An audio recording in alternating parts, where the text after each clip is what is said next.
It's a privilege, I guess, and honour to me to speak to you today, because, to be honest, I'm out of my depth, because the people who have spoken before me and the people who have come after me have got a lot more skill and a lot more knowledge than I have. But about a month ago, I think Chris asked me if I wanted to go to Scotland for a trip with him. He was speaking at a meeting, and about a fortnight ago he said, "It's a conference and do you mind speaking as well?" And, anyway, I'm here now. I've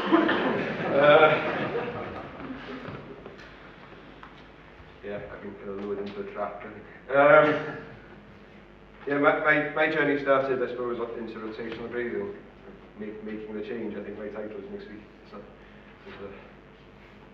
being a transvestite, isn't it? But anyway. My wife wonders where I've gone. About five years ago, I went to, with the Anglesey Grassland Society, to visit Michael Shannon's farm. I think that's the first time that's where the seed was planted for me, I guess, and I was hugely impressed by what I saw there, and it was an eye-opener. And then in 2010, I was lucky enough to become a demonstration farm for HCC, which is the sort of Welsh version of QMS. And sort of, as a demonstration farmer, you get a lot of people coming onto your farm and looking deeply and criticising and questioning, and it's just sort of an in-depth thing. It's a fantastic experience. People like Hugh Powell from Neighbours, and the exposure of that was fantastic. Our system really was fairly traditional for Anglesey. We lamb our ewes fairly early. We creep them pretty heavily, push a fair bit of creep into the lambs, and aim to get them away in May, grow our lambs away in May and June. And the system works well. It's alright. It's probably expensive, and when you're living in a an area capable of growing a lot of grass, it probably does fly in the face a little bit. But we're also doing a lot with beef cattle, putting a lot of feed into continental cattle and trying to get them away reasonably early as well. And then I suppose during that time as well, there's a huge amount of volatility in fertiliser prices and feed prices, and those inputs become a concern, I guess. They really stick out on your accounts, and you begin to question a little bit, and you're always questioning what you're doing anyhow, I guess. And then also in 2010 we purchased a farm as well. There's nothing is as good a driver or which concentrates the mind as much as got a large bet. So a lot of factors were sort of pushing us to looking at our system and trying to increase our profitability, the volatility of the inputs, debt, And then through HCC then lost the contract with a demonstration farm then with Farming Connect. Farming Connect brought along a guy called John Bailey. I think we can hear from in a bit. And to be honest, I couldn't make head nor tail of John Bailey on lots of levels for a long time. But his enthusiasm for grass and his knowledge, just his enthusiasm for grass, and it was eye-opening to be exposed to the detail and given the ability, really, the system to be able to make better use of the grass. And John Bailey was very, very patient, and he helped to basically establish the system on the farm. We helped with John and with Farming Connect. So John established a system for us, and we put in 120 acres of rotationally grazed paddocks, all on 1 hectare paddocks.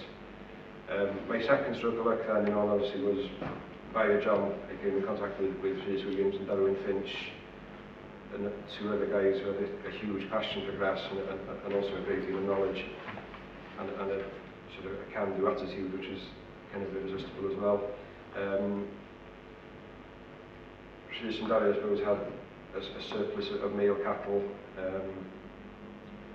which was probably, I suppose we fair to say, a waste product within their system, and that they were keen to try and turn those into utilising them in a profitable way to produce processing meat, essentially, I guess.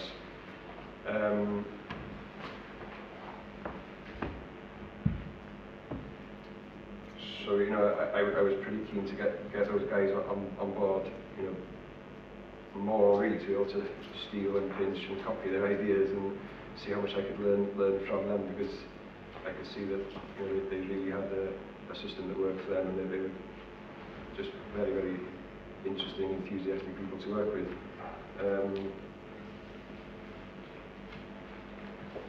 I'm probably not going to go into too much of the detail of the system, of, you know, what we were doing. There's a lot of other people who understand it far better than I do. I'm not going to go into too much detail.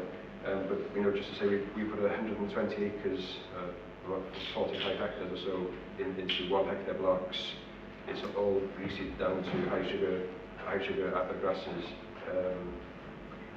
roughly split into 1 hectare, ranging from about 0.9, 1.2 hectares. We measure every third paddock every week.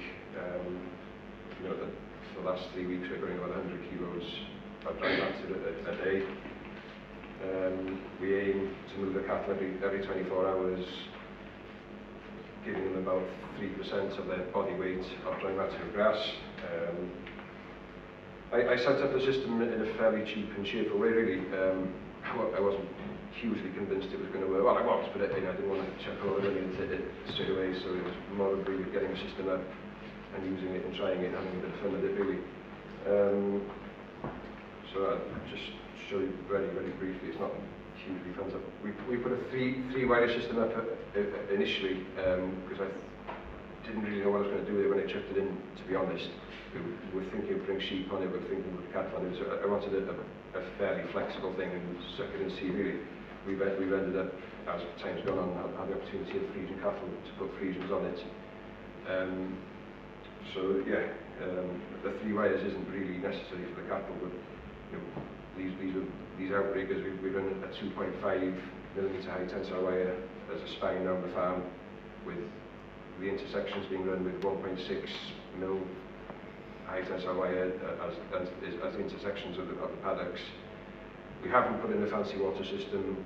We've just run pipes along the outside with quick release press-on fittings. You know, it's all very cheap and cheerful. We're getting away with it at the moment. You know, maybe as time goes on, and you know, we have to probably look at it and spend a bit more time on it. But yeah, it's working as it is, and it's proved to me that the system works. And you know, that's the important thing. I think the cattle. The first year we struggled a little bit, to be honest. I probably was a bit disappointed with the animal performance, and that was probably more down to my incompetence than the system. You know, we were learning as we went along, and I don't think we can get it right the first time, and I'm sure we'll improve every year we do it. And you know, like everything else in life, it takes a little bit of time.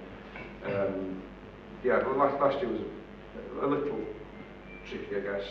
The spring was very, very cold, and, but you know, there's challenges that are going to come along, and every year is different. I suppose that's what you've got to live with.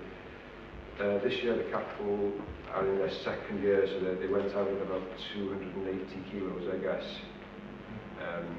We weighed them yesterday. They were conservatively, they'd gained since the 10th of March to yesterday about 1.5 kilos, and if you're boasting, I think you could say they were doing a little more too. So, you know, I'm very, very pleased with that. You know, I think it's got potential, and you know, this year we're getting to grips with it, and it's getting a lot easier. We're a bit more structured in what we're doing as well, probably. As you'd expect, I don't think we really thought we were going to master it straight away either. Yeah, so I'm just going to close, and I think time's short, and I'd be glad to get away from here anyway. Yeah, for me personally, I think the system kind of really does excite me. I really, really enjoyed it. It's been an eye-opener for me, to be honest. The ability to measure grass, to know how much dry matter of grass you're growing, the ability to weigh the cattle, monitor how much beef you're producing per kilo of dry matter of grass, and just to be able to measure everything that you're doing and calculate and have to put figures instead of guesswork, and yeah, we all like walking to the field and thinking, I think the cattle do well, but to be able to put facts and figures and really break it down, I think it's a fantastic tool to have, and I think moving forward in volatile times with uncertainty ahead of us in some respects, you know, I think that tool and that power can be a huge benefit to the industry. I think it's, you know, we've got to grab and use. But anyway, thank you very much for listening.